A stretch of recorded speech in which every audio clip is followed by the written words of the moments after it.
వృషభం వారికి చూసుకున్నట్లయితే ఈ ఏప్రిల్ 2వ తేదీ నుంచి మే 12వ తేదీ వరకు శనికుజుల కలయికతో పాటు మన రవి కూడా ఏప్రిల్ 14వ తేదీ వరకు కలిసి ఉంటాడు. అంటే ముందు ఒక 14 రోజుల పాటు 3 గ్రహాల కలయిక, దాని తర్వాత వ్యతిరేక ఫలితాలు ఇచ్చేటువంటి శనికుజుల యొక్క కలయిక.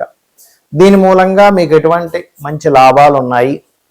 ఎందుకంటే ఎప్పుడు కూడా కొన్ని గ్రహాల కలయిక కొన్ని విషయాల్లో లాభము ఇస్తుంది, కొన్ని విషయాల్లో ఇబ్బందిని ఇస్తుంది. కాబట్టి ఏ విషయాల్లో మీకు బాగుంది, ఏ విషయాల్లో మీరు జాగ్రత్త పడాలి అనేటువంటి అంశాలు చెప్తుంది నేనైనప్పటికీ చెప్పిస్తుంది సాక్షాత్ లలిత అమ్మవారిగా భావిస్తూ ఆ లలితాంబిక అమ్మవారి యొక్క అనుగ్రహం మీకు పరిపూర్ణంగా కలగాలని మనస్ఫూర్తి కోరుకుంటూ, ఇక్కడ లాభస్థానంలో క్రూర గ్రహాల యొక్క కలయిక మంచిదే వృషభం వారికి. కాకపోతే ఎంతైనా అది ఘర్షణనిచ్చేటువంటి గ్రహాలు కాబట్టి మీకు ఏంటంటే ఇక్కడ గొడవ ఒక రకంగా లాభానికి దారితీస్తుంది. చూడండి, మనం ఒక్కోసారి కొంతమందితో కలిసి ఒక వ్యాపారం చేస్తాం, భాగస్వామిగా వ్యాపార భాగస్వాములు ఉంటారుగా. అలా వ్యాపారం చేసేటప్పుడు ఆ యొక్క వ్యాపారంలో అవతల వ్యక్తి మనల్ని ఏదో చీట్ చేస్తున్నాడు, మనల్ని ఏదో మోసగిస్తున్నాడు అని మనకి సందేహం కలిగినప్పుడు ఆ యొక్క వ్యాపార సంబంధించినటువంటి విషయంలో మనం గొడవ పెట్టుకుంటాం. ఏది మీరంతా దొంగ లెక్కలు చూపిస్తున్నారు, ఏదో ఒకటి తేల్చండి. ఒక రకంగా కొన్నిసార్లు గొడవ నష్టానికి దారితీస్తే ఈసారి మీకు ఇచ్చేటువంటి గొడవ లాభానికి దారితీస్తుంది. ఇది గుర్తుపెట్టుకోండి ప్రధానంగా. ఎందుకంటే లాభస్థానంలో ఉండేటువంటి గ్రహాల యొక్క సంబంధము ఆ యొక్క మంచి ఫలితాలను కూడా ఇస్తుంది. కాకపోతే ఇక్కడ ఈ యొక్క గ్రహాల యొక్క ప్రభావంతో మీ ధనస్థానంలో గురువు ఉంటున్నాడు కాబట్టి ఇది కొంచెం కొంతమంది చూడండి, వాళ్ళు ఫ్యామిలీ వాళ్ళ కుటుంబ సభ్యులందరూ కలిసి వ్యాపారంలో నిమగ్నమై ఉంటారు. ఏమనంటే మా కుటుంబ సభ్యులందరూ కలిసి చేసేటువంటి ఫ్యామిలీ బిజినెస్ అంటూ ఉంటారు దీన్ని. ఆ యొక్క కుటుంబ సభ్యులతో వ్యాపార మూలికంగా కొన్ని ఇబ్బందులు, కొన్ని ఘర్షణలు కూడా వస్తాయి. ఇది కూడా ప్రధానంగా చూసుకోవాలి.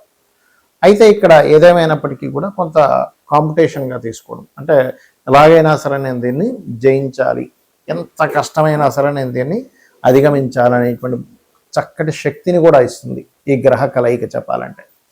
ఇక ప్రధానంగా మీరు చేయవలసినటువంటి దేవతారాధన ఏమిటి? విష్ణు సహస్రనామాల యొక్క శ్రవణము లేదా పఠనము, ఇవి చేయండి. ఇది కనుక చేస్తున్నట్లయితే బాగుంటుంది. మరి దీని మూలంగా రైతులకు కానివ్వండి, అసలు జాతకమే లేదు, జాతకం లేని వారికి కానివ్వండి, దేశకాల పరిస్థితులు అంటే మైథుని జ్యోతిషం, ముండేన్ ఆస్ట్రాలజీ అంటాం, ముండేన్ ఆస్ట్రాలజీ పరంగా మనకి ప్రపంచవ్యాప్తంగా ఎటువంటి ఫలితాలు జరగనున్నాయి అనేటువంటి అంశం కనుక మనం చూసుకున్నట్లయితే ఇక్కడ ఎప్పుడు కూడా ఈ సంవత్సరానికి రాజు గురువు అయితే మనకి మంత్రి కుజుడయ్యాడు. గురువైనటువంటి రాజు మీనరాశిలో ఉండేటువంటి ఎనర్జీ, అంటే మనకి ఒక గ్రహం ఎప్పుడు కూడా మనకి పరాశర మహర్షి చెప్పినట్టుగా ఆత్మ సంబంధినో ఏచ ఏ నిజసధార్మిణ దశాంతర్దశాశ్వేవ దిశంతి స్వదశాఫలం. దశా ఫలితాలు ఇచ్చేటప్పుడు కానీ, లేకపోతే ఒక గ్రహం తన యొక్క ఫలితాలు ఇచ్చేటప్పుడు కానీ తన రాసుల్లో ఏ గ్రహం ఉంది, తనతో పాటు ఏ గ్రహం కలిసి ఉంది, తనని ఏ గ్రహాలు చూడబడుతున్నాయి, ఇవన్నీ మనం తీసుకుంటాం. కాబట్టి ఇక్కడ ద్విస్వభావ రాశుల్లో ఉండేటువంటి గురువు మరొక ద్విస్వభావ రాశుల్లో ఉండేటువంటి 3 గ్రహాల యొక్క ప్రభావాన్ని పొందుతున్నాడు. కాబట్టి రైతుల విషయం కనుక చూసుకున్నట్లయితే ముఖ్యంగా మామిడి పళ్ళు, అరటి పళ్ళు అమ్మేటువంటి ఎగుమతి దిగుమతి, అప్పుడు మనకి ఎగుమతి చేసేటువంటి కొన్ని ఉంటాయి. ఇటువంటివి ఈ పంటలు పండించేటువంటి రైతులు కాస్త ముందుగానే వర్షాలు పడబోతున్నాయి, అనవసరంగా పండు ఏదైనా మనకి దెబ్బతింటుంది. ఇప్పుడు ఏంటంటే వడగళ్ళ వానలు, విపరీతమైన వర్షాలు, లేకపోతే విపరీతమైన గాలులు, ఎండాకాలంలో విపరీతమైన వర్షాలు పడతాయి. చూడండి, గుర్తుపెట్టుకోండి. ఎప్పటి నుంచి ఇది అంటే మే 1-2 తేదీల నుంచి కుజుడు మారుతున్నాడు. కాబట్టి దానికంటే ముందు నుంచే, ఒక వారం ముందు నుంచి దాని ప్రభావం ఉంటుంది. మార్చి 26 నుంచే ఉంటుంది. కాకపోతే అక్కడి నుంచి ఇంకా పెరుగుతుంది అన్నమాట, పెరగడం అనేటువంటిది జరుగుతుంది. మరి ఈ పసుపు అంటే పచ్చగా ఉండేటువంటివి ఏవైతే ఉంటాయో అందులో అరటి పళ్ళు ఉంటాయి, మామిడి పళ్ళు ఉంటాయి, ఇంకేవైతే పండ్లు ఉంటాయో వాటి మీద దాని ప్రభావం ఉంటుంది చెప్పాలంటే. మరి ఈ యుద్ధ సంబంధించినటువంటి విషయంలో అంటే ఖచ్చితంగా మీరు చూడొచ్చు, ఒక వారం ముందు నుంచి అంటే మే 2 నుంచి కుజుడు మారుతున్నాడు. అంటే దాదాపుగా మార్చి 26వ తేదీ నుంచే ఈ యుద్ధ సంబంధించినటువంటి విషయంలో తీవ్రత బాగా పెరుగుతుంది. ఇవన్నీ అసలు మనం ఎందుకు చెప్పుకుంటున్నాం, ఎక్కడో జరిగే యుద్ధం గురించి మనకెందుకు అంటే ఎక్కడో యుద్ధం జరుగుతూ ఉందంటే ప్రతి దేశంలో ప్రతి ఒక్కరికి ఏదో రూపంలో వాళ్ళకి దాని యొక్క ప్రభావం పడుతూ ఉంటుంది. అంటే ఏమిటి, ఇప్పుడు మనకి వంట చమురు ఏవైతే గ్యాస్ ఉందో దాని మీద ప్రభావం, పెట్రోల్ డీజిల్స్ మీద ప్రభావం, లేకపోతే ఆయా దేశాల్లో కొంతమంది మన భారతీయులు ఉంటారు. ఆ భారతీయులు అక్కడ ఉంటే ఒకవేళ కొంచెం సరిహద్దు ప్రాంతాల్లో ఉంటే కొంచెం లోపలిగా వెళ్ళి ఉండడం. ఇక్కడ ఏంటంటే యుద్ధం ఎప్పుడూ కూడా పెరగకూడదు, మనందరం అదే కోరుకోవాలి. కానీ గ్రహస్థితులు ఏం చెప్తున్నాయి మనకి, పోయిన సంవత్సరం లాగే ఈ సంవత్సరం కూడా గురువు 3 రాసులు మారుతున్నాడు. పోయిన సంవత్సరం చూడండి, మనకి పరాభవనామ సంవత్సరానికి ముందు మనకి ఏదైతే సంవత్సరం ఉందో విశ్వవసునామ సంవత్సరంలో కూడా మనకి గురువు వృషభ రాశిలో ఉండేటువంటి గురువు మిథునం నుంచి కర్కాటకంలోకి వెళ్ళాడు. అందుకే చూడండి, పరాభవం రాకముందే యుద్ధాలు ప్రారంభమయ్యాయి. దానికి సంబంధించినటువంటి చాలా చాలా చాలా ఇబ్బందులు చూసాం మనం. మరలా పరాభవనామ సంవత్సరంలో కూడా 3 రాసులు మారుతున్నాడు గురువు. అంటే కర్కాటకంలోకి వచ్చేసిన గురువు మిథునంలోకి వెళ్ళిపోయాడు. మిథునం నుంచి మరలా 3 రాసులు, అంటే మిథునము, కర్కాటకము, సింహం, ఇలా 3 రాసులు మారడము, 3 సార్లు పంచగ్రహ కూటమి కలయిక, ఇవన్నీ ఏం చెప్తున్నాయి? ఇజ్రాయెల్లో ఇప్పుడు ఉండేటువంటి విపరీతమైన కాకుల యొక్క దాడి, ఇవన్నీ ఏం చెప్తున్నాయంటే ఇస్లాం కంట్రీస్ ఏవైతే ఉంటాయో అక్కడ ఉండేటువంటి దేశాలకి చాలా చాలా చాలా యుద్ధము యొక్క సంబంధించినటువంటి విషయం చాలా తీవ్ర స్థాయికి వెళ్ళనుంది.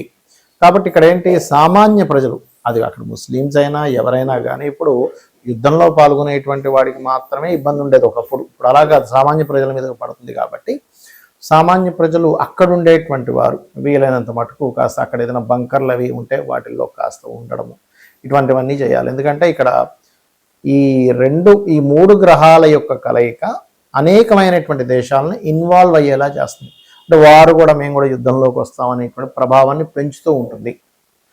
కాబట్టి ఈ విషయంలో అతి ముఖ్యంగా జాగ్రత్తగా ఉండాలి. మరి దీనికి ఏమిటి, ఇప్పుడు ఇందాక నేను మీకు ఒకటి విషయం చెప్పాను, ఏమన్నా మరి జాతకం లేని వాళ్ళు ఏం చూసుకోవాలి? ఈ 3 గ్రహాలు సహజ 12వ స్థానంలో ఉన్నది కాబట్టి ఖర్చులు, మదుపు పెట్టేటువంటి విషయాలు, వివాహ జీవితం మీద, ఈ 3 మీద జాగ్రత్తగా ఉండాలి.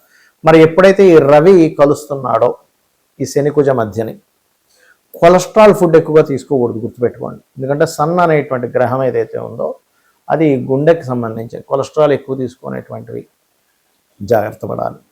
అదేవిధంగా రవి రాజులకి కారకుడు.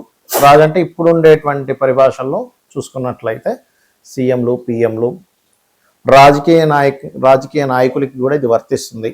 ప్రెసిడెంట్లు, రకరకాల దేశాల్లో, ఇప్పుడు చైనా లాంటి దేశం ఉంది, లేకపోతే కొన్ని దేశాల్లో ఏంటంటే ఇంకా వాళ్ళ మళ్ళీ అందులో అక్కడ ఓట్లు వేయడం, జనాలు ఒకరిని గెలిపించడం, ఇట్లాంటివి ఉండవు. కాబట్టి దేశ నాయకులకి చాలా పెద్ద ముప్పు.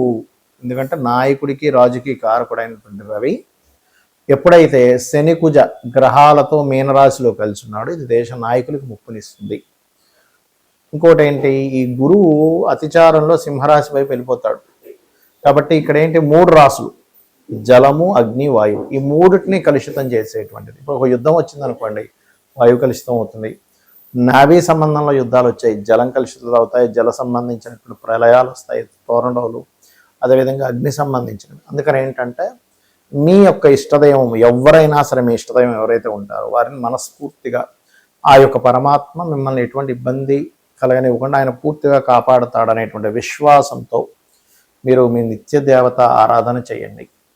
ఇందాక నేను చెప్పినటువంటి పరిహారాలు చేయండి. ఇక్కడ ప్రపంచం ఏ దేశాలు వాళ్ళ యొక్క ఈగోలతో వాళ్ళు అనుకునేటువంటి దీంతో గొడవలు పడుతున్నప్పటికీ సామాన్య ప్రజలకి ఏమీ కలగకూడదు అనేటువంటి సదుద్దేశంతో ఈ యొక్క విషయం చెప్తున్నాను నేను మీకు. శ్రీమాత్రే నమః.